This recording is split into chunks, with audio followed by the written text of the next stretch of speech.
अस्सलाम वालेकुम क्लास, कैसे हैं सब। लास्ट टाइम जो है हम एक्सरसाइज 3.3 कर रहे थे, जिसमें से जो है शायद गलती से ये वाला क्वेश्चन बीच में स्किप हो गया। मेंशन तो मैंने कर दिया था लेकिन उस वीडियो में है नहीं। तो नई एक्सरसाइज शुरू करने से पहले, नए टॉपिक से पहले जो है हम इसे डिस्कस कर लेते हैं। क्वेश्चन नंबर 4 जो है वो डिपेंड करता है कंटिन्यूड प्रोपोर्शन के ऊपर। जो हमारी एक्सरसाइज 3.3 थी ना, उसमें हम सारे प्रोपोर्शन के क्वेश्चन कर रहे थे। Third proportion, fourth proportion, mean proportion and last में है कंटिन्यूड प्रोपोर्शन। थर्ड प्रोपोर्शन में ये होता है कि जो हमारी दो वैल्यूज़ होती हैं, जिसमें से सेकंड वैल्यू को हम रिपीट करते हैं और लास्ट में एक वेरिएबल ले आते हैं। फिर उसके बाद फोर्थ प्रोपोर्शन था। फोर्थ प्रोपोर्शन में ऑलरेडी 3 वैल्यूज़ आपके पास होती हैं, लास्ट में एक वेरिएबल आता है और प्रोपोर्शन कंप्लीट हो जाता है। मीन प्रोपोर्शन में आपके पास 2 वैल्यूज़ होती हैं, मिड में हम एक वेरिएबल लेकर आते हैं और उस वेरिएबल को रिपीट करके लिख देते हैं लाइक दिस, ठीक है। अब लास्ट में है जी कंटिन्यूड प्रोपोर्शन। अब इसमें आपके पास 3 वैल्यू है और ऑलरेडी वेरिएबल भी दरमियान में प्रेजेंट है, तो आपने ये करना है, उस वेरिएबल को रिपीट करके लिख देना है। प्रोपोर्शन बन जाएगा ये लेफ़्ट साइड पे भी रेशो, राइट साइड पे भी रेशो और दरमियान में जो है वो इक्वल। इन्हें सॉल्व करने का तरीका वही है, product of extreme, product of mean. अच्छा जी, 45 5 क्या होता है, 225 is equal to product of mean P square, ठीक है। स्क्वायर हटाने के लिए taking square on both sides, और पी की वैल्यू हमारे पास आ जाएगी प्लस माइनस 50। सिंपल इजी सा क्वेश्चन है। एक लास्ट पार्ट भी कर लेते हैं एक और, ताकि आपकी प्रैक्टिस भी हो जाए। मिड के जो दो क्वेश्चंस रह गए हैं वो आप खुद करेंगे। तो दरमियान वाली वैल्यू को कॉमा, मैंने आपको पहले भी बताया था, कॉमा जो है वैल्यूज़ को अलग अलग करता है, तो मिड वाली वैल्यू को आपने रिपीट करके लिख देना है। कंटिन्यूड प्रोपोर्शन में यही रूल है कि जो मिड वाली वैल्यू है उसे रिपीट करके लिखना है हमने, और लास्ट में 28 एज इट इज़ लिख लिया। लिखने के बाद प्रोपोर्शन हमारी कंप्लीट हो गई है। Product of extreme, product of mean, 28 7 are 196, और ये आपके पास प्रोडक्ट ऑफ मीन आ जाएगा m-3 का होल स्क्वायर। 2 दफ़ा है ना, taking square root on both sides.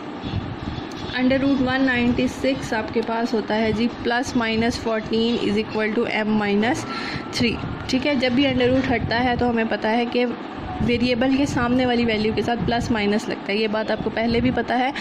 अभी तक m की वैल्यू नहीं निकली तो आपने इसे एक दफ़ा प्लस में लिख देना है और एक दफ़ा माइनस में लिख देना है। यह आपके पास आ जाएगा 14 + 3 m is equal to 17 -14 + 3 m is equal to 14 में से 3 निकालें -11, ठीक है जी।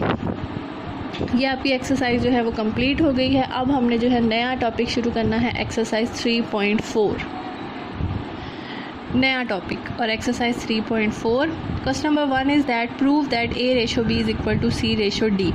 जिस चीज़ के साथ प्रूव दैट लिखा होता है, इसका मतलब है लास्ट में ये आंसर आना चाहिए। तो जो भी आप इस क्वेश्चन का सॉल्व करेंगे, लास्ट में आपका यही आंसर आना चाहिए, मस्ट है। तो फर्स्ट पार्ट है। अब ये नया मेथड आपके पास है, कंपोनेंडो डिविडेंडो इसका नाम है। कंपोनेंडो डिविडेंडो बहुत इंपॉर्टेंट है, बोर्ड के लिहाज से भी इम्पॉर्टेंट है और आगे क्वेश्चंस में भी यूज़ होगा, तो इसलिए आपने इसे अच्छे तरीके से समझ लेना है। इसमें ये करते हैं हम, ये आपका जो है ना, आपको पता है ये, इसे हम कहते हैं न्यूमरेटर और इसे हम कहते हैं डिनोमिनेटर, ठीक है, बच्चों वाली बात है। तो इस मेथड में हम ये करते हैं, न्यूमरेटर को प्लस करते हैं डिनोमिनेटर के साथ।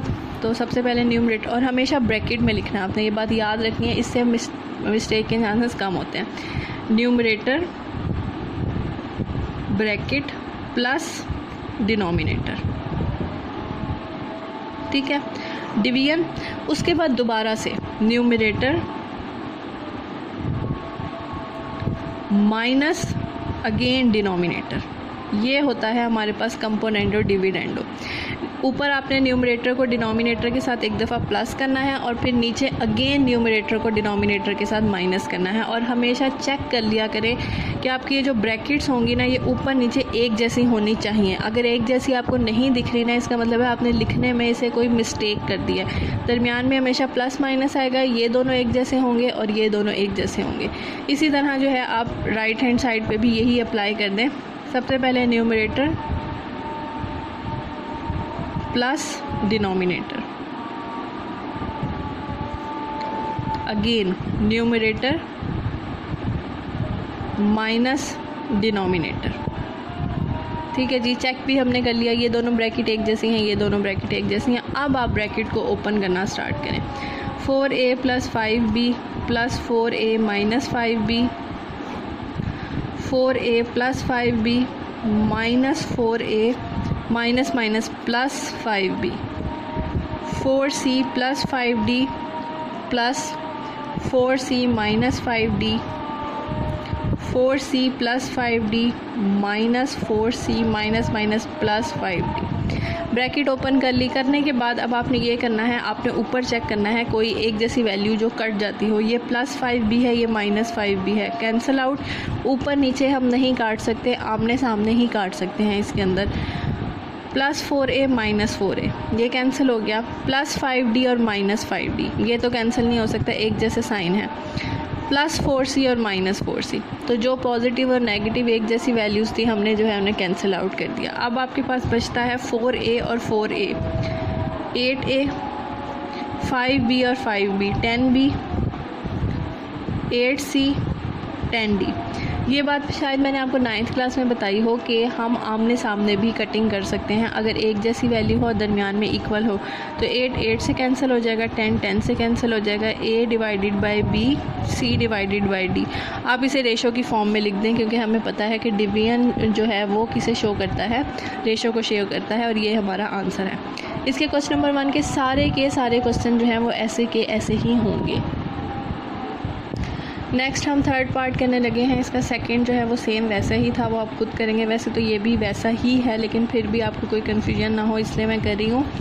तो चलें जी, स्टार्ट करते हैं। कंपोनेंडो डिविडेंडो लगाना। न्यूमरेटर पहले लिखेंगे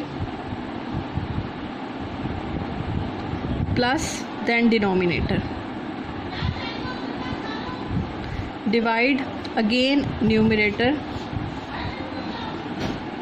माइनस डिनोमिनेटर, और साथ ही चेक कर लेंगे कि दोनों ब्रैकेट्स ऊपर नीचे एक जैसी हैं। अगेन न्यूमरेटर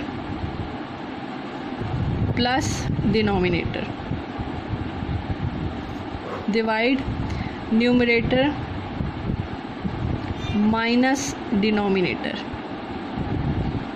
ठीक, ये हमने कंपोनेंडो डिविडेंडो अप्लाई कर दिया। अब हम ब्रैकेट्स को ओपन कर देते हैं। ac² bd² ac² - bd², ac² + bd² - ac² minus minus plus bd², c³ d³ c³ - d³ c³ + d³ - c³ + d³।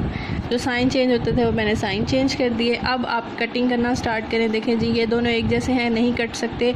ये ऑपोजिट साइन के साथ हैं और एक जैसे भी हैं, कैंसिल आउट। ये ऑपोजिट साइन के साथ हैं, कैंसिल आउट।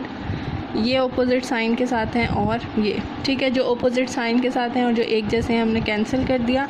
अब यह देखें, आपके पास ये दोनों बचे हैं और दोनों 2 दफ़ा हैं, तो हम इसे लिखेंगे 2ac²। नीचे आपके पास आ जाएगा 2bd², 2c³ और 2d³।